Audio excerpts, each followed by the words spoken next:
I'm Angela Walters from Quilting is My Therapy, and this video is all about machine quilting on your home sewing machine. In a previous video, I showed you just quilting on a long arm, and several of you commented, I read it, they wanted to see it on a sewing machine, so here you go. In this video, I'm filling in a whole area with several different quilting designs, and I'll talk you through how to transition from design to design, how to use echoing to fill in any gaps, and how to know that when you're done, close enough is definitely good enough. Let's get to it. First of all, to take the first stitch, I want to pull that bobbin thread up to the top by using my needle up and down button and grabbing that bottom thread.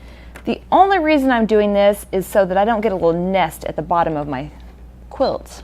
So once I pull that bobbin thread up, I'm going to take a few stitches in place just to lock it up, and then I'm going to start quilting. Now I've dropped my feed dogs, I'm going to press my pedal down and start quilting.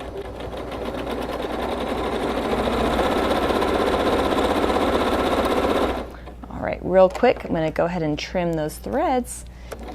Now when it comes to switching in between designs, I'm going to use echoing to fill in between them. So let's say I go ahead and quilt my bigger design, like my leaf, and then another bigger design, or one that takes a little bit more space to come together, like a swirl. Or maybe another swirl.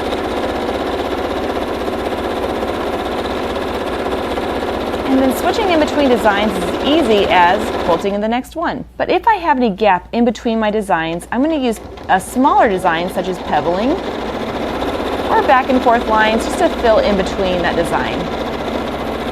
I always like to say people will notice a gap in between the quilting before they notice an error. So as long as I fill it in, it's going to be fine. Now let's go ahead and go back to our swirls. Now echoing is a huge part of quilting because it'll help you fill in around a design such as this, or help you maneuver around an area. For instance, let's say I'm here and I want to come down here. Well, I'm just going to echo what I've already quilted to get to that point. Once I get there, then I can decide to quilt something else. Let's say pebbles, for instance. I do love quilting pebbles, but only in a small amount. They get really boring really fast. Then when I'm ready, I'm going to go right into my next design. Let's say a flower.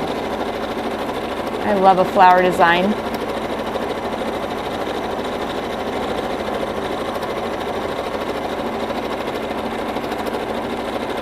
Then once I'm done with that, I'll go into a different one. Let's say a swirl with a hook. Now one thing I want to point out is that my quilting is looking like a blob. Well, that doesn't sound very attractive, does it? But the whole idea is I'm keeping all the quilting close to each other so I don't have any gaps. As long as the quilting is close, it's going to look good.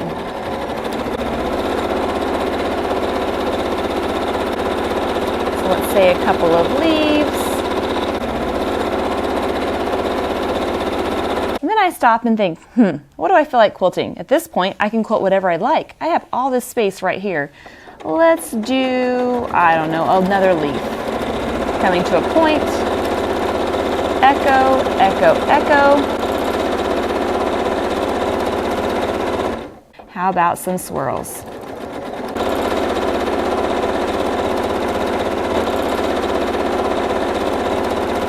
Let's say I want to do a feather meander. Come in with a swirl, and then some half-heart shapes that are really going to fill in that whole area. I love how these look kind of like petals, but they're truly just half-heart shapes. The biggest key here is that I want to make that line look like it's merging into the spine. I'm going to echo what I've just quilted, get into my next space, and then continue on.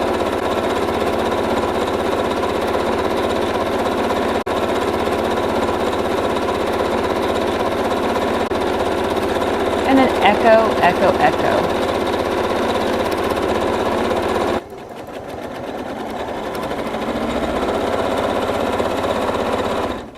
And let's say I want to do a swirl hook. That's one of my favorite designs to fill in around other pointier designs. A little swirl and a hook. Let's do it again. A swirl and a hook. Paisley is kind of like a leaf, except a teardrop shape. And I like my teardrops to look a little bit more bent over, so they kind of hang over to one side.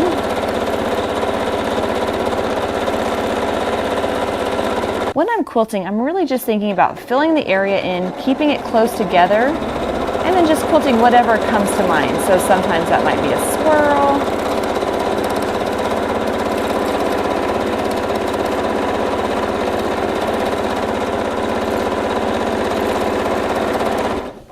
Maybe a feathery kind of shape.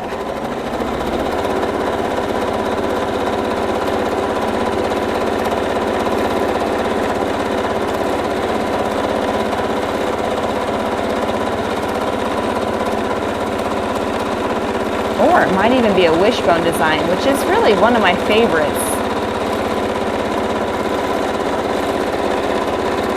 Remember, as long as we're using echoing to go in between designs, that's going to help fill in any gaps. For instance, if I have a weird gap like this, that's kind of a weird shape. I'm just going to echo, echo, echo, or maybe a little swirl.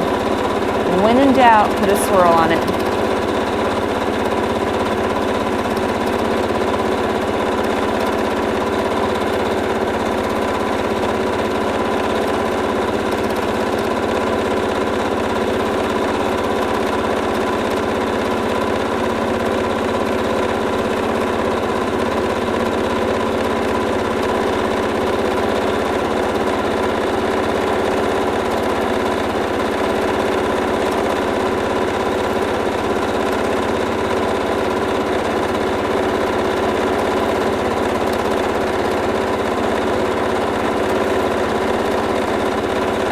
And just like that, I've filled in a whole big area with a bunch of different designs, from flowers to pebbles to swirls. Now see, that wasn't so hard. Remember, when you're quilting, the trick is just to echo, echo, echo, and fill it in with something. Well, thanks so much for watching. Be sure to let me know if you have any questions. I would love to read those in the comment section, and I'll try to answer them if I can get to them. And be sure to subscribe so that you don't miss out on any quilting therapy. Happy quilting!